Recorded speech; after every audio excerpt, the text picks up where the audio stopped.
EH1790S এই মেশিনের কিভাবে ডবল নাইফ পরে সেটাই আজ দেখবো এবং সিঙ্গেল পরে সেটাও আজ দেখবো। ভিউয়ার্স,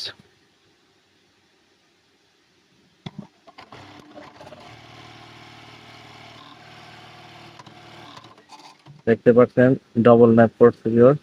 এখন আমরা এটাকে সিঙ্গেল করব। ঠিক আছে, প্রথমে রেডি অফ করতে হবে, তারপরে প্রেস করতে হবে, তারপরে অ্যারো চিহ্নের মাধ্যমে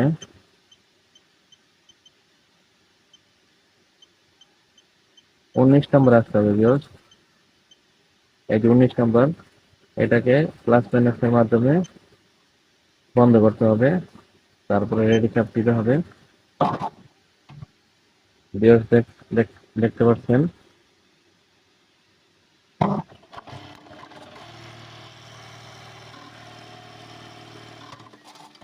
একবারই নাইফ পড়ছে ভিউয়ার্স।